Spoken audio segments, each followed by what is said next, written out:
Oi, Tina. Bem-vinda. Bem-vindos todos, boa noite. Bem-vindos ao Projeto Comida e Cultura. Hoje a gente vai estar conversando com o André. Deixa eu só ver se ele já chegou aqui. Não, ainda não. Eu vou apresentando o André para vocês. O sobrenome dele é difícil de falar, André Degensage, eu acho que é assim que se fala. Ele é diretor-presidente do Instituto Ibirapitanga, é uma organização criada em 2017 pelo cineasta Walter Salles. Ele foi secretário-geral da GIF entre 2013 e 2017 e ele é mestre em Relações Internacionais, foi professor também. E ele foi fundador do Conectas Direitos Humanos e da Oxfam Brasil. E na Conectas ele é conselheiro até hoje. Peraí que eu acho que ele chegou aqui, minha gente.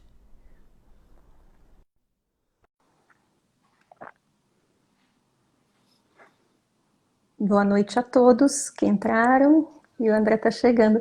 Alô, boa noite, André. Oi, Ariela. Bem-vindo. Boa noite. Tudo bom?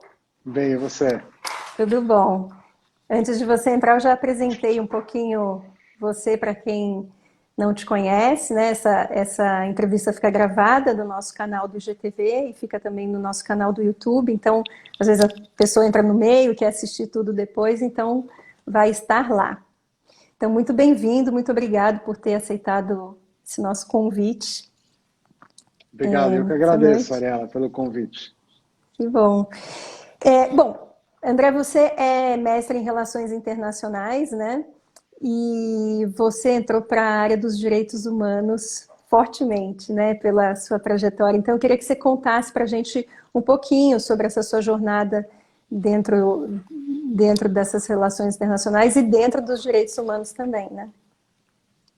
Bom, primeiro, boa noite, agradeço mais uma vez o convite. É ótimo poder falar com você. Acho que você tem nesse canal um histórico de boas entrevistas com gente que tem feito reflexões importantes sobre um tema que atualmente eu estou bastante dedicado.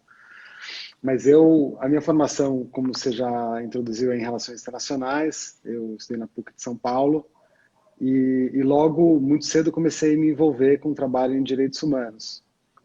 E esse trabalho acabou resultando na criação da Conectas, que é uma organização importante de direitos humanos no Brasil, que faz um trabalho internacional e que eu trabalhei muitos anos e hoje me mantenho muito próximo, atualmente no conselho. E foi, de certa forma, o lugar onde eu não só construí a visão não só sobre direitos humanos, onde eu aprendi muito sobre isso, mas também sobre o papel de organizações da sociedade civil, né, as possibilidades de construção. Então, acho que foi um momento longo e importante nessa minha entrada nesse campo e que, de certa Uhum. forma, foi se desdobrando em outras experiências que eu fui me envolvendo ao longo do tempo. E como que a Conecta atua? Assim, conta um pouquinho para gente que não conhece bem que ela é, como que ela atua atualmente. Então, a Conectas é uma organização que foi fundada em 2001, né? Então tem quase 20 anos. Ela é uma organização que foi criada, né? Claro, ela não foi criada na primeira onda de criação de organizações, né, do campo de direitos, mas é uma organização que já tem alguma estrada hoje. E ela foi criada com uma visão bastante particular no momento em que ela se constituiu, que era de ser criada como uma organização de direitos humanos com uma atuação internacional, com uma perspectiva internacional, a partir de um país do Sul. E naquele momento havia um entendimento tácito de que as organizações do Norte, né, Europa, Estados Unidos, eram aquelas que pensavam globalmente a questão de direitos humanos, e as organizações do Sul eram organizações regionais, locais, que trabalhavam numa perspectiva mais local. Uhum. E a Conectas, além disso, foi criada com uma visão de que era importante estreitar os laços entre organizações de direitos humanos do hemisfério sul. Então, o primeiro ciclo todo de trabalho da Conectas foi de construção de vínculos com outras organizações na América Latina, África e Ásia, entendendo que essas organizações compartilhavam muito mais entre si em relação ao contexto e desafios no campo de direitos humanos, muitas vezes do que organizações no Norte, pela sua Uhum. estrutura da sociedade, dos governos, o tipo de desafio em termos de desenvolvimento. E aí, com isso, foi construindo o seu campo de atuação, foi se modificando, foi se transformando, passou por muitas etapas ao longo desse tempo. E eu tive o privilégio de poder acompanhar esses desdobramentos ao longo do tempo e hoje se consolidou como uma organização de referência nesse campo no Brasil. Uhum. E como que você vê a participação da sociedade civil nessas questões das relações, e principalmente nas questões socioambientais, que hoje em dia o Brasil é um dos focos, né, dessa questão por conta da Amazônia e tal. Como que você vê a participação da nossa sociedade nisso? Acho que a sociedade civil historicamente sempre teve um papel muito, muito central. Acho que o Brasil é reconhecido por ter uma sociedade civil vibrante, né, que teve uma importância grande na luta contra a ditadura, né, onde muitas das instituições se constituíram ou ganharam força, afirmando a importância dos direitos civis e políticos, contribuindo para a construção da democracia que a gente tem hoje, né. Acho que tem sociedade civil, a primeira coisa que é um campo muito plural, né? Então, quando a gente fala de sociedade civil, a gente está falando de organizações de matriz muito diversa, com Uhum. focos distintos, com missões diferentes, sejam elas de trabalhar para aperfeiçoar, melhorar o campo das políticas públicas, seja atuando diretamente, né, num campo mais de assistência, formulando políticas, experimentando formas e metodologias de trabalho. Então, o desafio que eu acho que o Brasil enfrenta, e hoje está colocado de forma mais acentuada, é como cultivar um ambiente que seja favorável ao desenvolvimento e fortalecimento dessas organizações na sua ampla diversidade. E acho que é isso que diante do governo atual tem sido sistematicamente ameaçado, né? Então, uma sociedade democrática, ela precisa de uma sociedade civil forte, vibrante, livre, e que não só tenha menos barreiras para sua atuação, como encontre um espaço de indução, seja a partir do poder público, seja a partir da percepção que a própria sociedade tem dessas organizações. Em momentos em que há ameaça de retrocesso, é quando a sociedade civil é chamada a se colocar com uma forma mais intensa. A gente tem visto isso, como você bem aponta, no campo ambiental de uma forma muito forte, mas não se resume a isso, né? Então, quando a gente olha as Uhum. organizações do campo de direitos humanos, trabalham com a questão racial, com a questão da justiça criminal, todas elas estão se vendo, né, diante de desafios muito grandes, né? Então, a sociedade civil também vai moldando a sua atuação de acordo com o contexto, de acordo com o perfil, né, de atuação do Estado, seja num campo mais de resistência, seja num campo de construção de parcerias e de um trabalho de aperfeiçoamento da ação do Estado, né? Eu Uhum. acho, às vezes, se tem uma percepção de que a sociedade civil ela atua só na complementaridade, né? Onde o Estado não alcança, onde o Estado não chega. Eu acho que essa é uma visão muito reducionista do papel das organizações. Claro que Uhum. existe um espaço de complementaridade, mas o papel vai muito além disso. O problema é que a gente vê que com esse governo, né, se é que a gente pode chamar assim, é que não tem o menor incentivo, o menor fomento, e a gente não consegue, a gente vê com essa situação que a gente está vivendo da pandemia, surgiu um monte de novas organizações, até e pequenas organizações, além dessas maiores, né? E parece que não é só isso, como você falou, mas não existe uma via de mão dupla, né? Porque poderia ser uma coisa muito maior e muito mais bem feita se viesse da sociedade e tivesse esse apoio governamental, né? Porque aí sim parece que alguma coisa de transformador poderia acontecer, né? Na minha visão. Acho que Pode falar. não, porque acho que o Estado tem um papel, né, de criar um ambiente favorável, seja ele regulatório, de desburocratização, de liberdade de atuação, às Uhum. vezes de indução. Então, tem áreas que o financiamento do público, né, do governo é fundamental, e no mundo inteiro o Estado induz, né, certas áreas em que é importante essa ação a partir da sociedade civil, ou que ela é mais eficiente, ou que ela é complementar, ou que ela é simplesmente mais diversa.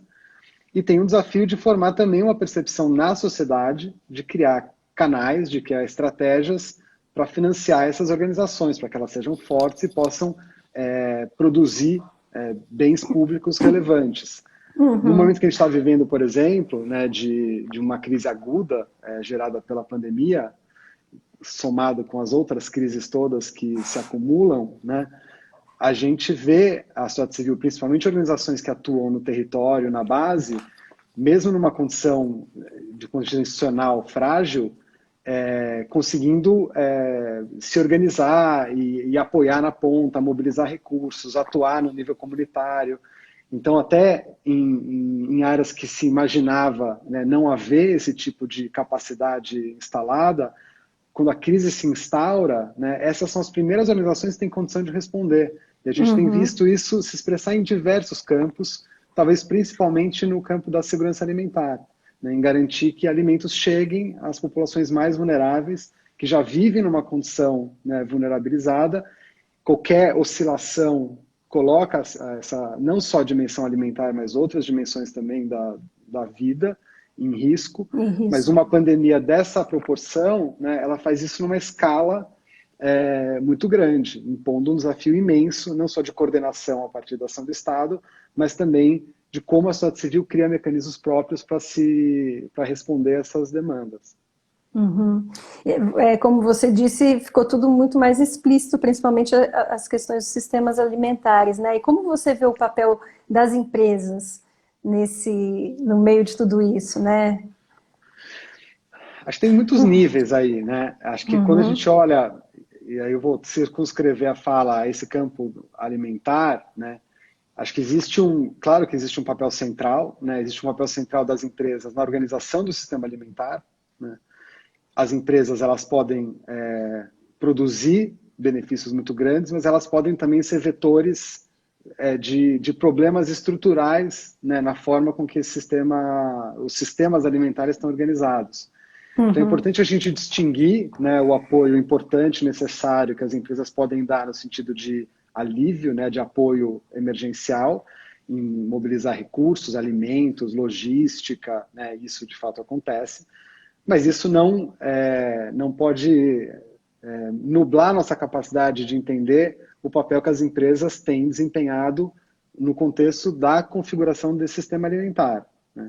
E aí tem desdobramentos complicados em muitas áreas, né?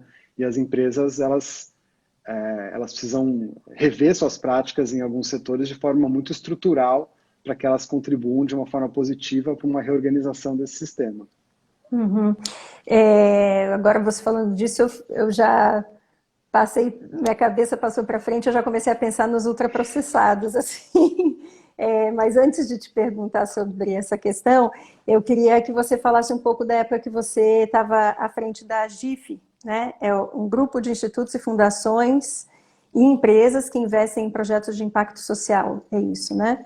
Então, eu queria que você contasse um pouco como ela atua, para quem não conhece. Eu mesma, antes de pesquisar sobre você e te conhecer, eu não conhecia, fiquei encantada, nem sabia que existia esse grupo, assim. E engraçado, né, como a gente não está envolvido, então nem sabe dessas, enfim, instituições que existem, desses grupos de apoio, que de repente pode ajudar tanto a grupos da sociedade, né? Se você tiver um bom projeto, né, você pode chegar com outros meios, né? Claro, o GIF, enfim, é uma organização que eu trabalhei durante muitos anos, né? Dirigi o GIF durante 4 anos. E é um espaço, primeiro, é uma instituição importante, né, nessa construção que eu vinha descrevendo da sociedade civil no Brasil. O GIF nasce nesse contexto de reorganização, né, da sociedade civil, de profissionalização desse campo. E a visão do GIF era constituir um espaço em que fundações, sejam elas fundações ligadas a empresas, fundações familiares, fundações independentes, institutos, empresas que desenvolvem ações socioambientais, pudessem se reunir e, através dessa troca de experiências, qualificar o seu trabalho e melhorar a capacidade de representação, né, e diálogo, né, desse campo fundacional ou do campo do investimento social privado com outras áreas, né, e pressionar também para que nos vários campos em que organizações ligadas à GIF atua, políticas públicas sejam melhores, as organizações tenham melhor capacidade de se comunicar com outros grupos da sociedade civil. E o GIF tem, então, essa missão de melhorar o uso do recurso privado que é aplicado em ações de interesse público em todas as áreas, Um cultural, papel ambiental, importantíssimo, né? social. Incrível. E o GIF, além de dedicar um esforço grande para criar esse tipo de concertação, né? Então é um lugar de muito encontro, de muita articulação entre grupos, organizações diferentes, ela pensa formas de ampliação do volume de recursos que essas organizações de origem privada aportam em benefício de ações de interesse público. Sejam projetos levados adiante por essas organizações diretamente, sejam organizações apoiando outras, que é o caso do Ibirapitanga, que é a organização que hoje eu faço parte, e que é uma organização associada ao GIF. Quer contar um pouquinho sobre ela, então? Vamos aproveitar. Então, o Ibirapitanga é um instituto que foi criado em 2017, ele foi criado pelo cineasta Walter Salles, e ele se dedica a dois programas, a dois campos fundamentais, atuando como financiador, como doador, ou o termo que se usa em inglês é como um grant maker. Então, é uma instituição que tem um recurso próprio, oriundo, né, do seu fundador, e que apoia organizações que atuam em campos muito diversos, né, de pesquisa, a advocacy, a comunicação, a articulação, ao campo do ativismo e outras, para levar adiante seus objetivos. O Ibirapitanga tem um programa dedicado à questão racial, então o combate ao racismo, e o outro programa é um programa que a gente chama de sistemas alimentares.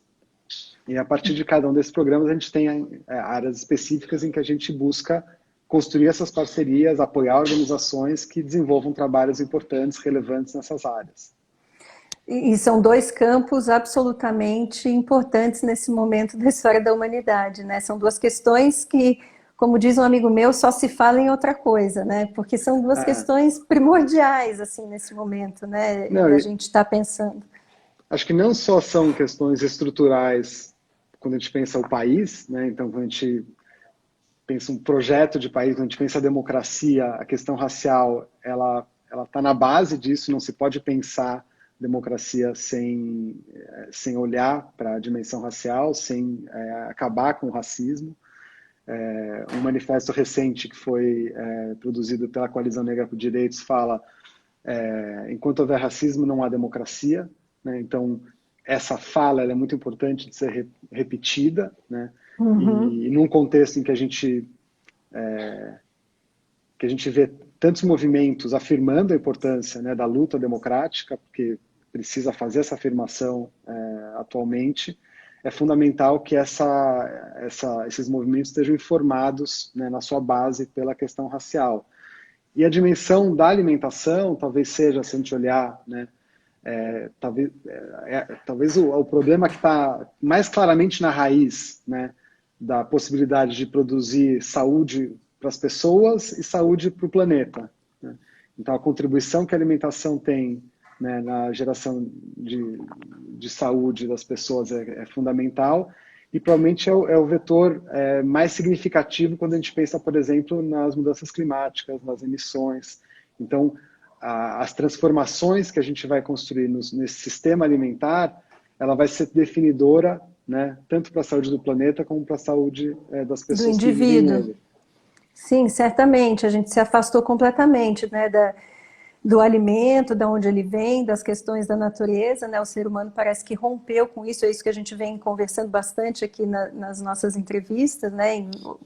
Sob vários olhares, e de alguma forma isso fez com que realmente o planeta adoecesse e a gente adoecesse também, né? E acabasse dependendo das indústrias de farmacologia, enfim. A gente sabe que está tudo interligado, então como são importantes esses projetos todos ligados aos sistemas alimentares. Eu dei uma olhada nas áreas de atuação de vocês, dentro dessa área dos sistemas alimentares, que é o que interessa para o nosso projeto também, o Comida e Cultura, e achei fascinante. Então, eu queria que você falasse um pouco, acho que são 3 áreas, né, que vocês atuam. A gente está... esse foi um processo de construção, né? Acho que todo esse processo de criação de um instituto, de uma fundação como o Ibirapitanga, ele exige a construção de vínculos com grupos, né?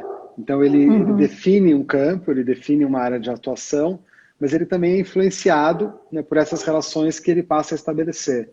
Então, nesse sentido, não é só uma relação de apoio, mas é uma relação de mão dupla, de apoio, de aprendizado, de troca com essas organizações. Então, essa é uma das características, né, de um trabalho, de uma fundação que é doadora, que é muito interessante, porque ela tem que se transformar junto, né, com as organizações que ela apoia, seja de forma mais pontual, seja de forma mais estrutural, de longo prazo.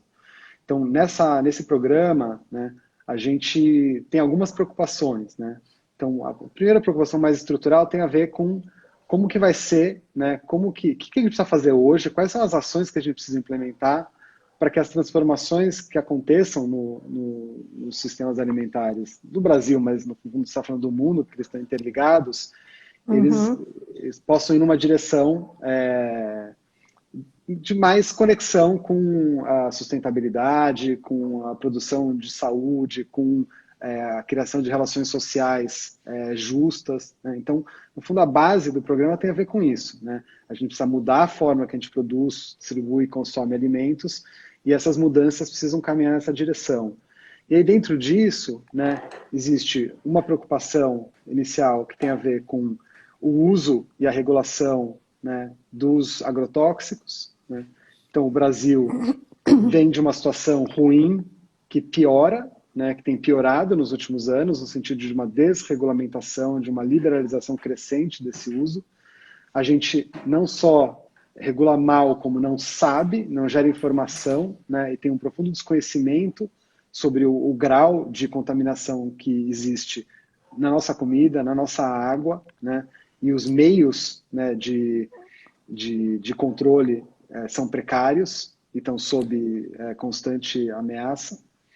Então, só para pontuar, para quem está assistindo, desculpa te interromper, a gente tem agrotóxicos aqui que são proibidos em várias partes do mundo, né, na União Europeia e tal, e aqui não são, e a gente come 70% dos nossos alimentos estão todos contaminados, né? Só para quem está ouvindo, que não está habituado, só para dar alguns dados. Não, e é importante entender que essa discussão não está desconectada, né, de uma reflexão mais estrutural sobre o sistema alimentar. Então, não é uma questão de tira e põe, 0, 1, né, mas de pensar, né, como que a base da produção de alimentos ela pode se distanciar de um uso intensivo de agrotóxicos. Então, que foi um sistema todo que foi criado, né, e que poderia ser remoldado, né? Exatamente. Então, o desafio ele é muito mais estrutural do que simplesmente autoriza, proíbe, regula, né? Mas de pensar o que a gente produz, para quem a gente produz, que benefícios e como eles são distribuídos, né, a partir da estrutura de produção de alimentos. Então, esse tem um foco de preocupação aí, que vai desde gerar melhores evidências até comunicar melhor, controlar, né, para que as pessoas saibam, né, a que tipo de risco elas estão se expondo, que tipo de efeito o consumo desses alimentos pode gerar, e como que a gente reduz a dependência desses insumos químicos. A outra coisa tem a ver, que você já mencionou, o efeito do consumo de produtos ultraprocessados, né? Então, o que são esses ultraprocessados, né? Esses ultraprocessados são fórmulas industriais que têm como base, a maior parte deles, alimentos como soja, trigo, milho, e que eles são São as transformados de tal nossas forma... monoculturas, né, que aí estão ligados com a questão dos agrotóxicos, né? Exatamente, então você precisa disso para manter essa estrutura é a base, né, da produção desses alimentos ultraprocessados, e eles são alimentos que têm custo muito baixo, baixo valor nutricional e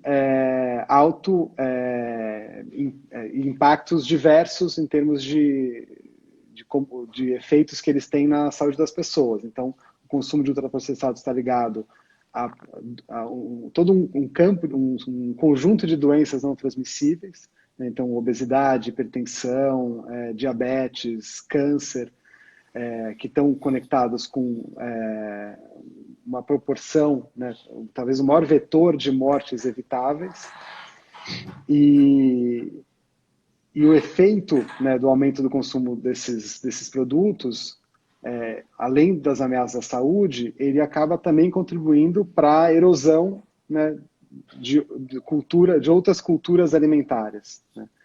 Então, existem estudos feitos até grupos de referência no Brasil, né? Então esse conceito foi formulado, né, por um professor, o professor Carlos Monteiro, que é ligado a um núcleo de pesquisa na USP, que é o NUPENS, que desenvolveu esse conceito, e isso tem sido, não só tem orientado a política pública, então o Guia Alimentar, que orienta, né, o padrão de dieta da sociedade brasileira, está informado por esse conceito, né, que organiza os alimentos em grau de processamento, né, e o desafio é que na composição, né, do conjunto da dieta dos brasileiros, a proporção ocupada por essa classe, né, de produtos seja menor, né, e com isso as pessoas consumam mais alimentos frescos, alimentos processados.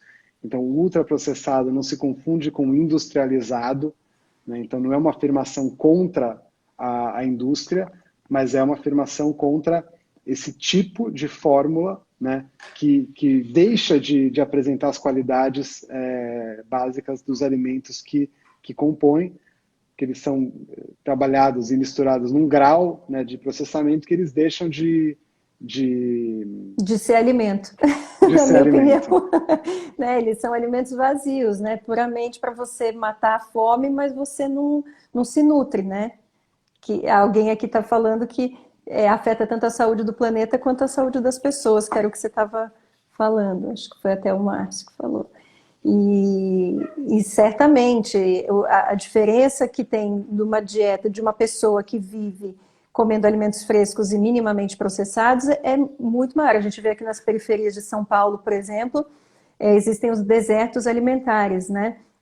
Que justamente são essas áreas onde a venda dos alimentos frescos você não encontra, né? Você tem que andar alguns quilômetros até achar um mercado que venda ou uma banquinha que venda alimentos frescos, enquanto esses lugares de alimentos ultraprocessados tem a qualquer esquina, porque como você falou, é muito barato, né? Para uma mãe, fica muito mais barato ela comprar um salgadinho e um refrigerante para a criança, para, né, achar que está alimentando, e do que comprar, né, que é muito mais trabalhoso, teoricamente, você comprar um alimento fresco, ter que processar ele na sua casa e tal, né?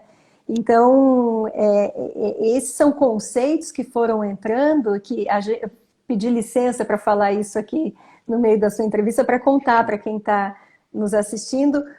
Aqui veio o Projeto Comida e Cultura, né? A gente existe há 3 anos e a gente vem com esse intuito de ensinar desde a primeira infância, realmente, as crianças a cozinharem, mas não, a ideia não é que a criança saia um masterchef, né? Claro, vão aprender técnicas que vão gerar autonomia e tudo mais, e liberdade, né? Porque você saber cozinhar, você pode ir para qualquer lugar.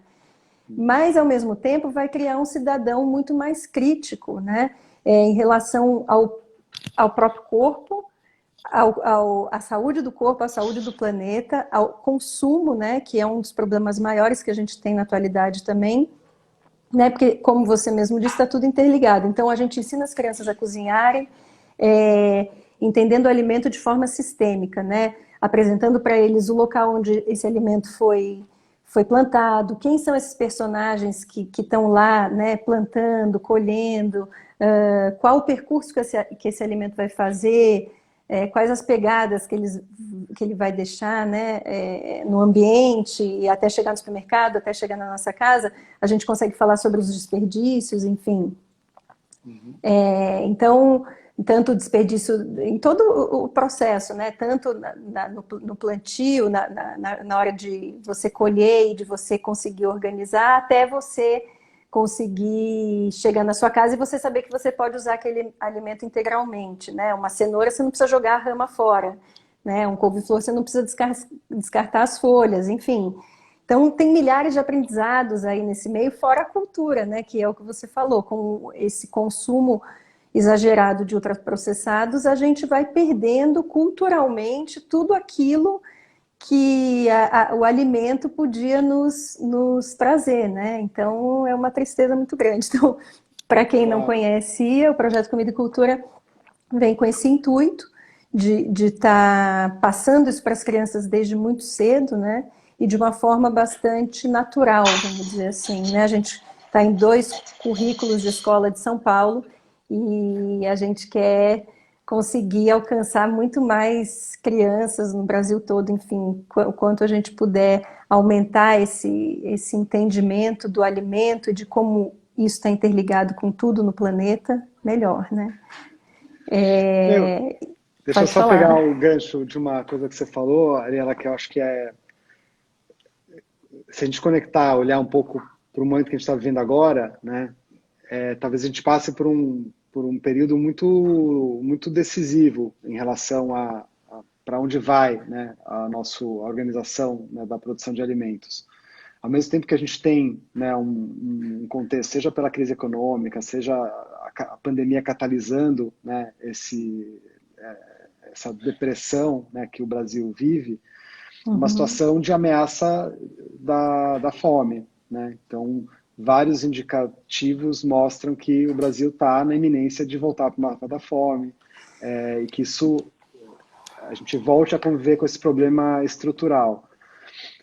E, e aí você tem tanto um espaço para expansão, né, desses produtos ultraprocessados, que eles têm vantagens em relação, né, à criação de um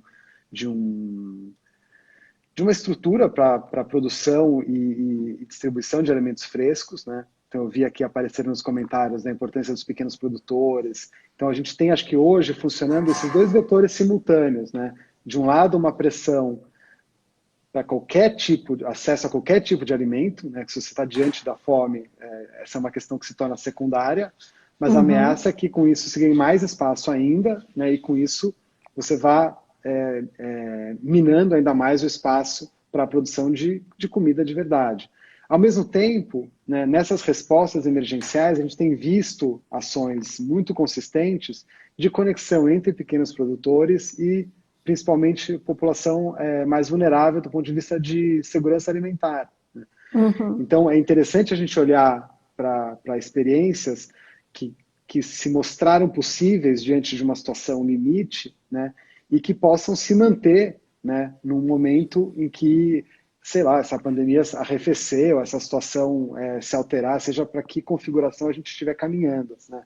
Então é interessante valorizar essas experiências, dar visibilidade, né, para que isso ajude, né, a criar soluções que possam ser mantidas, que não funcione só num regime de emergência, mas que possam Se perpetuar. configurar alicerces de uma nova organização desse sistema alimentar. Fundamental. A gente tem conversado aqui com muita gente e muitas pessoas, eu vejo que, inclusive das pessoas que estão assistindo, ficam perguntando, né, como entrar em contato. Então, tem surgido muitos grupos de consumo consciente. Aqui mesmo eu moro na Zona Oeste, então um grupo de vizinhos que, né, se juntou e aí consegue uma pessoa que vai buscar, então, num assentamento até do MST, que é aqui pertinho em Perus, e pega deles e de outros pequenos produtores que estão naquela região, e são alimentos fresquíssimos, maravilhosos, sem agrotóxico, né, orgânicos, e eu vejo surgir vários grupos desse tipo, e os CSAs também, né, que são comunidades que sustentam a agricultura, né, que é um modelo muito bacana e que tem avançado a passos largos agora, nesse momento, principalmente. Eu conversei aqui com um dos fundadores do CSA de Bauru, no interior de São Paulo, ele falou que tem até fila de espera, né, porque as pessoas estão querendo muito se agregar a isso. Então, são pessoas que pagam anualmente, bancam, né, ajudam a bancar o agricultor na terra, para que ele fique tranquilo, sabendo que independente das intempéries do tempo, das questões climáticas e tal, o que ele produzir, ele vai conseguir distribuir para essas pessoas, né? Ele vai conseguir sobreviver com esse dinheiro que essas pessoas vão prover, e a produção excedente ele também vai conseguir escoar. Então, é um modelo muito interessante, que é um modelo que vai na contramão de tudo que o Brasil foi, acho que desde a época da colonização, sabe? Eu fico pensando nisso, porque é um modelo onde as pessoas têm um apoio mútuo e tem muita credibilidade, né? Você tem que acreditar no que o agricultor está te falando e vice-versa. Então, é uma via de mão dupla, né? Que é muito interessante, que realmente é diferente do que o que a gente vem vivendo até hoje, né? Nas relações de consumo e de produção aqui no Brasil, né? Então, eu acho que é uma coisa muito interessante da gente apoiar. Eu acho que nisso é importante a gente pensar que essa crise que a gente está vivendo, ela afeta desigualmente, né, as famílias brasileiras. Então, é importante pensar que, às vezes, soluções que a gente imagina uma população urbana de classe média, que ela dificilmente é universalizável para a população de baixa renda, para a população que vive na zona rural, para a população que vive em áreas vulneráveis. Então, às vezes essas soluções, né, às vezes a gente até glamoriza, né, certos tipos de arranjo de produção e distribuição de alimentos, mas se eles não estiverem articulados a políticas públicas com capacidade de universalizar esse tipo de atendimento, a gente vai estar sempre falando de ações que são muito pontuais, são né? De um nicho, mas que perdem a dimensão estrutural, que é um país de 200 milhões de pessoas. Né? Você tem razão. Com a diversidade regional que a gente tem. Claro, não, você tem toda a razão. É que eu fico vendo essas oportunidades acontecendo e nascendo e fico com essa esperança de, bom, que será... E realmente, não vai fazer o menor sentido se isso não virar uma política pública, se não tiver um outro olhar, se não...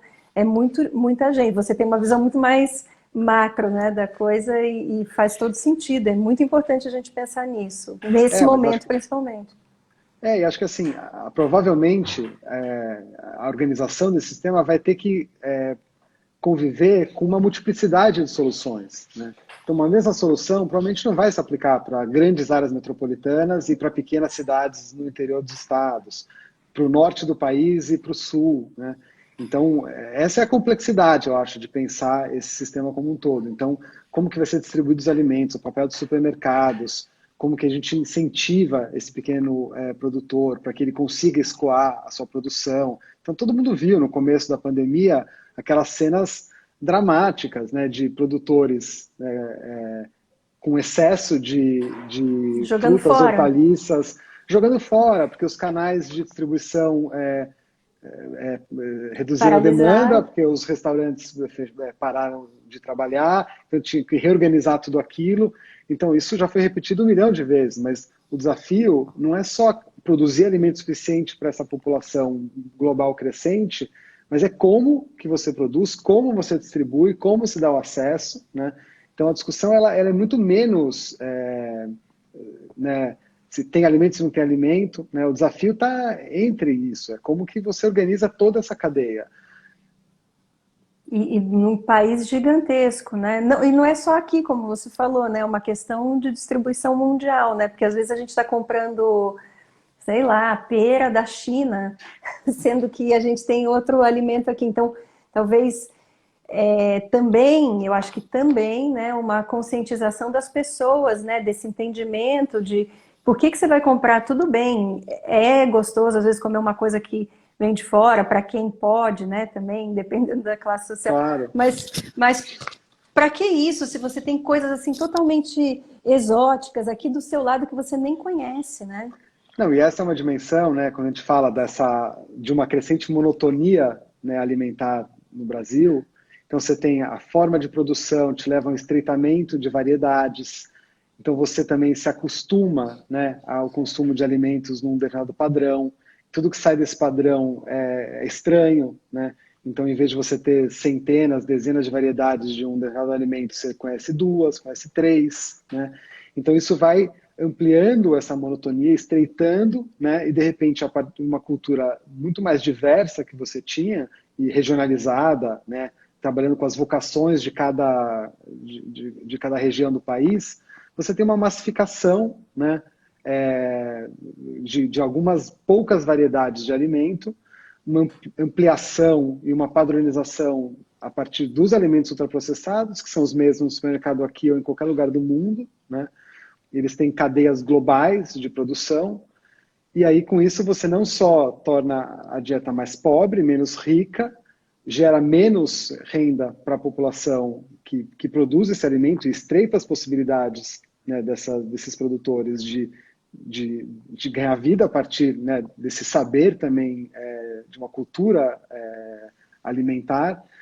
Então, a gente tem iniciativas que buscam não só conectar, né, cadeias, né, de produção de alimentos regionais para que elas ajudem, por exemplo, produtos que são produzidos na região amazônica a manter aquelas populações, a gerar renda, ajudar a conservar a floresta, ampliar a diversidade de produtos consumidos em outras regiões do país, né?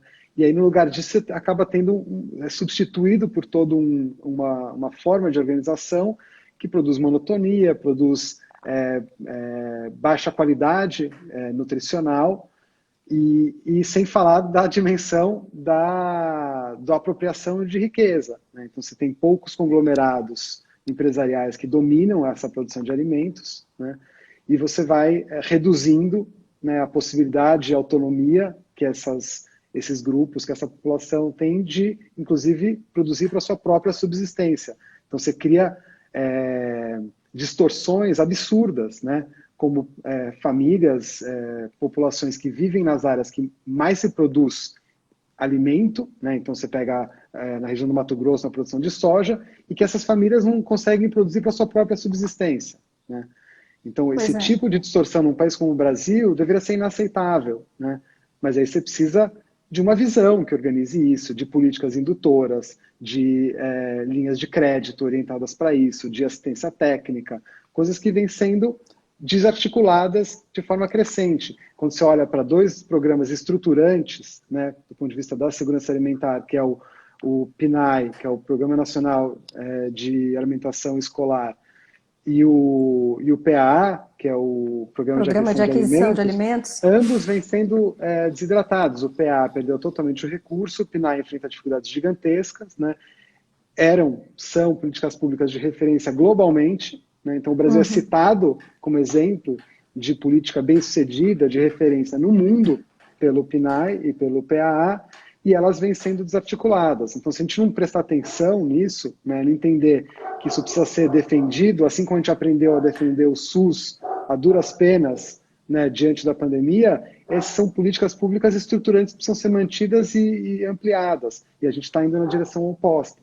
Certamente, é horrível, né? Porque como você falou, isso vai exatamente contra a interesses desses grandes grupos, né? De monocultura. 60% das calorias que a gente consome como população mundial vem de 3 ou 4 alimentos, né? O trigo, o arroz, o milho e a batata, que são também para produzir, são a base dos ultraprocessados que você comentou. Então, realmente, essa monotonia, nessa falta de diversidade, tanto alimentar quanto de pensamento, né? Parece que a gente está, né, indo para um lugar existem pesquisas grandes de quanto o governo gasta com saúde, quanto poderia ser economizado se a alimentação da população fosse mais nutritiva, né? Então, claro. realmente não faz sentido, é o que você falou, tinha que mudar todo esse entremeio, né, do sistema alimentar, do jeito como ele está pensado e montado, né? E mesmo esses grandes grupos deveriam, sei lá, eu fico pensando, será que a pandemia, se é que a gente pode pensar que existe um lado bom nisso tudo que a gente está vivendo, né? Será que ela conseguiria abrir os olhos, inclusive dessas pessoas que têm todo esse poder, mas que, né, porque a gente não está falando contra a indústria, contra, né, sistemas vão ter que existir, precisa alimentar todo mundo, sistemas de distribuição, de produção, mas mudar os moldes mesmo, né? As bases estruturantes, como você falou, e todos esses entremeios. Será que com essa pandemia não vai existir uma certa sensibilização também desses grupos? Não sei. Eu não sei se eu, se eu acredito nessa, acho que nessa sensibilização espontânea, né? Eu acho que isso não é porque as pessoas são más, as pessoas elas estão Tem os trabalhando, elas estão interesses, não, produzindo, mas tem interesses mas próprios também, né, André? Eu acho não, não, que. então eu digo assim, as pessoas individualmente, mas as Uhum. corporações, elas avançam nesse sentido porque é muito rentável, né? Porque basicamente é uma forma de produzir a baixíssimo custo, com altas margens de lucro, no sistema que funciona. Então você precisa, mais do que despertar assim, uma consciência, acho que isso é importante, mas não acredito que só isso vai mudar, mas é Uhum. começar a retirar incentivos, que a gente incentiva, inclusive, esse sistema de diversas maneiras, né? E produzir incentivos Na no direção sentido contrária. contrário, né? Então, acho que só acreditar, né, que Não, às vezes claro, dados, não seria evidências vão muito. disparar uma tomada de consciência, acho que isso é importante investir nesse sentido, né? Acho que tem dados que mostram isso, então tem pesquisas muito sólidas, por exemplo, que mostram que a ideia de caloria, uma caloria é sempre uma caloria, calorias são iguais, né?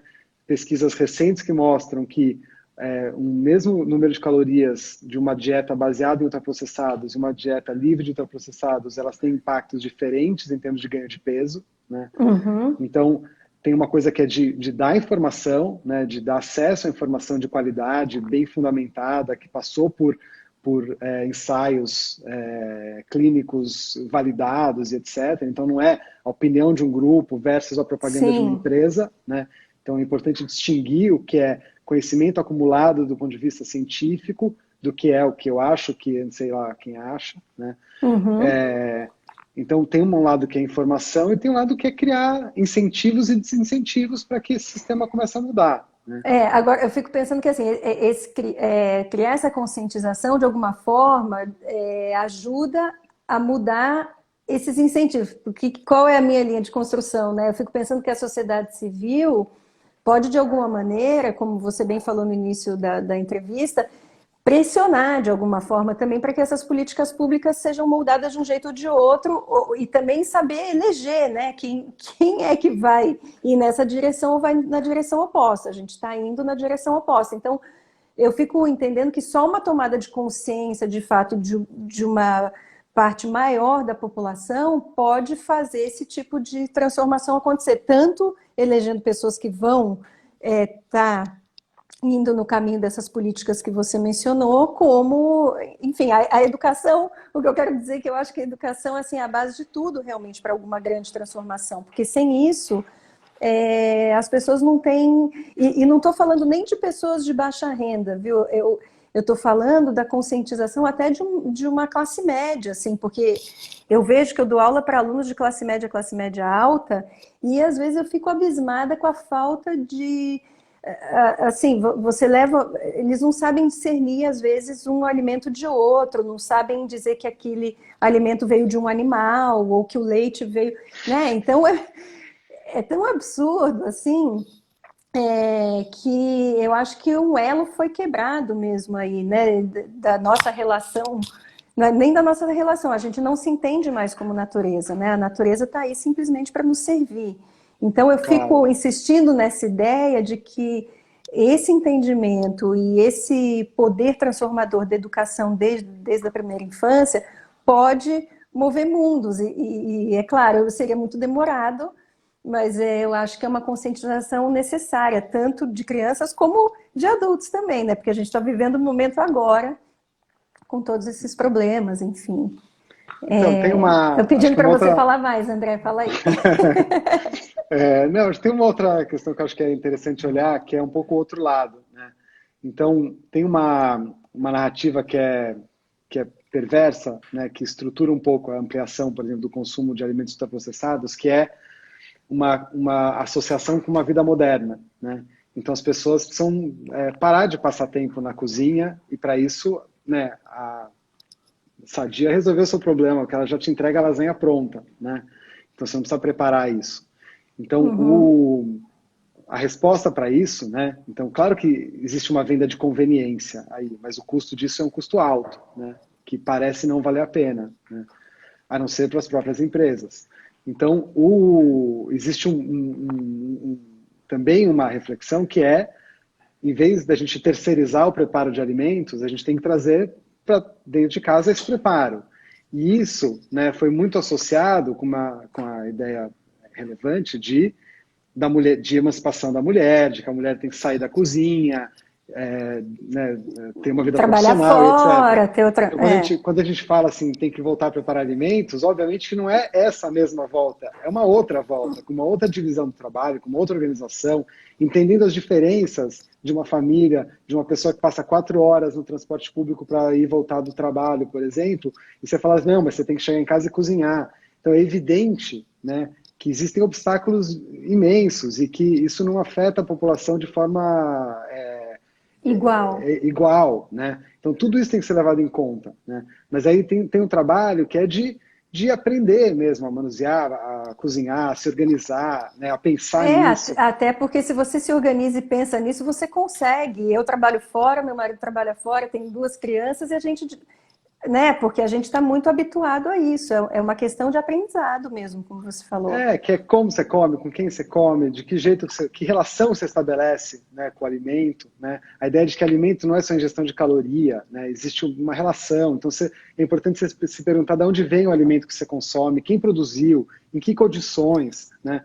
Então a ideia de que conheça aquilo que você come, né? Saiba de onde vem, quem produz, aquilo não nasceu na gôndola do supermercado, é importante, né, para valorizar o trabalho do produtor, né, do produtor que produz o alimento que de fato está na nossa mesa, né.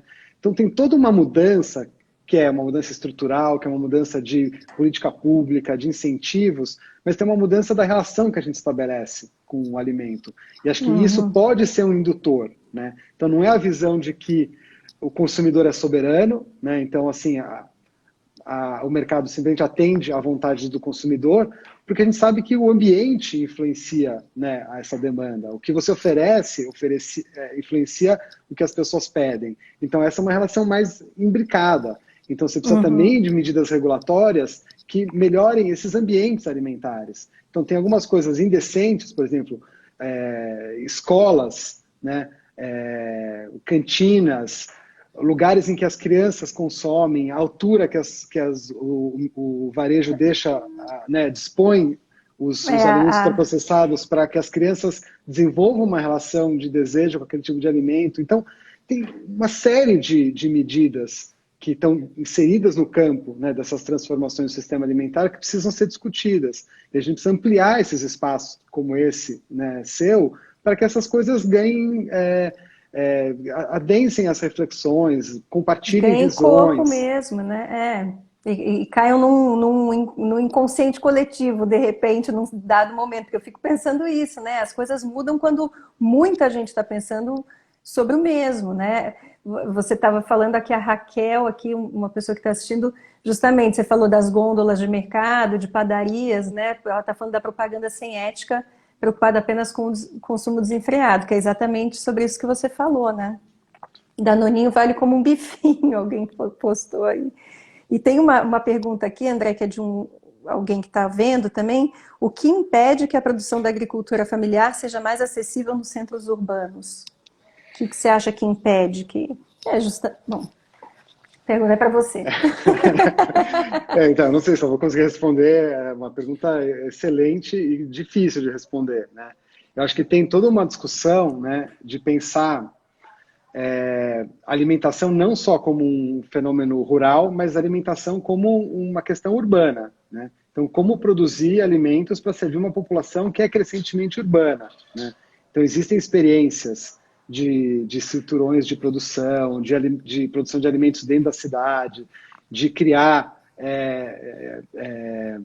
melhorar os intermediários, né? Então, toda a lógica das ceasas, dos centros de distribuição, dos sacolões, das feiras livres.